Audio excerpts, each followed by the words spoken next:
Hey, Pastor Mark, it's Carly here to share with you my faith journey.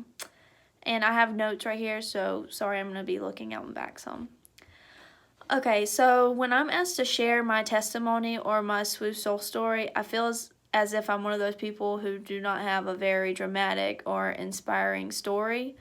But little did I know, God began preparing for my journey before I was even born by working through my parents' heart. So I'm going to tell you a little bit about their story first.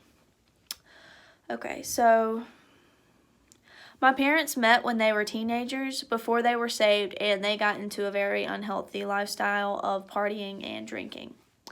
And at this time, they thought they were living it up and having a great time, but in reality, they were not living at all. After they graduated high school, they got married, and then a few years later, they had my oldest sister, Kayla, and then a few years later, they had another sister, Brianna. So my mom tells us this story of when she realized that she had a real drinking problem. So one night she was at home with my two older sisters, Brianna and Kayla, and they asked her to read some books to them. And my mom had already had a few drinks, but she agreed to do it anyways. Well, the next morning she explains that she woke up and there was a huge stack of books beside her bed. And she yelled for them and she said, "Why are all these books here? Who left them here?"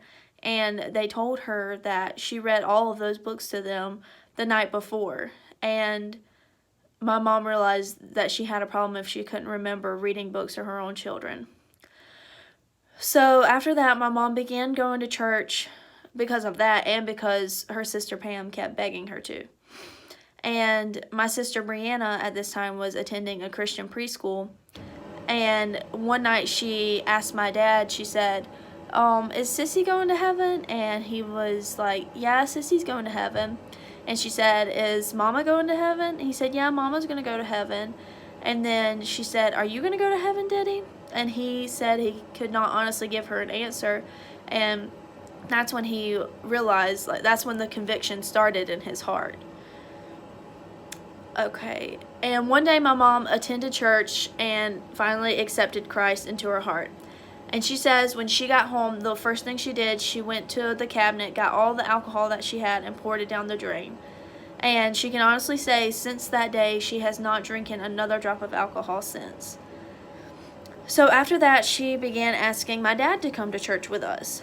And he gave in and finally came to church. And after a few services, our pastor, Preacher Jim Roberts, preached on hell.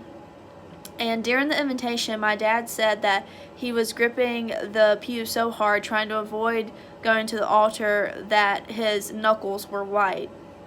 So he went home that day without going to the altar and not getting saved, but the conviction stayed with him.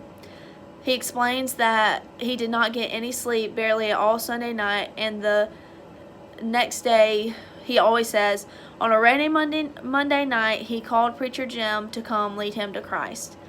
And since that day, he is not drinking any alcohol either. And then a few years later, I was born. A few years went by, and he surrendered to preach. And now he has been preaching for 15 years. And I just think that it's so amazing that God pulled my parents out of alcoholism and sin and created such a beautiful life for them. Okay, now saying all of that, the way that God worked in them has directly affected me.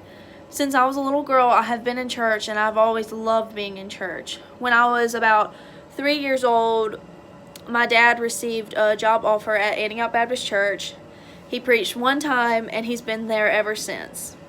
And we love it there. I got saved when I was very little because I knew that's the thing you do and I needed to do it. I just really didn't know in my heart why I needed to be saved. But a few years went by, and one night, I think it was a Sunday night, my dad was preaching about the cross. And when he was preaching that, it was like I was seeing what happened on the cross and what God did for my sins. And at that moment, the conviction just took over me, and I realized I'm not saved. I thought I was, but I'm not. And if I died right now, I would not be in heaven. Even if I'm a good person, I still would not be in heaven. So I went home that night and I thought it over. I was like, yeah, I guess I'm not saved and I need to be. So I talked to my parents and I got saved. And ever since then, I've been very sure of my salvation. But even though I'm a preacher's daughter, I have not always been the Christian I needed to be. In middle school and high school, I became more concerned with my social life than my relationship with God. I started hanging out with the wrong crowd and made a lot of decisions that I'm not very proud of. And after high school, I applied to many schools, but the main school I wanted to get into was Clemson University. And I wanted to get into there for all the wrong reasons. I wanted in there because all my friends were applying to go there, and it seemed very fun, like a big party, basically.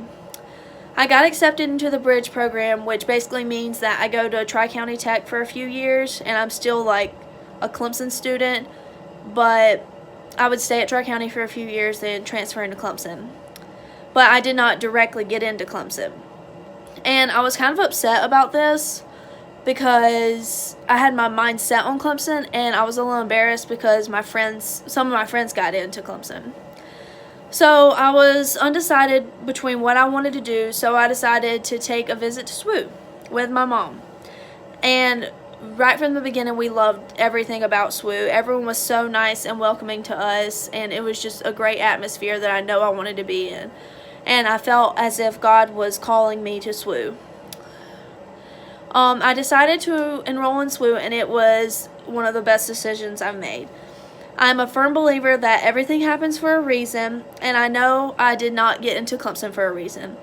I believe God wanted me at SWU because if I went to Clemson, I would have went down a bad road of very bad decisions and drifted very far away from Him. SWU has for sure brought me closer to God, and I'm very, very thankful for it. God works in mysterious ways, but through it all, He has a plan for each of us. Thank you.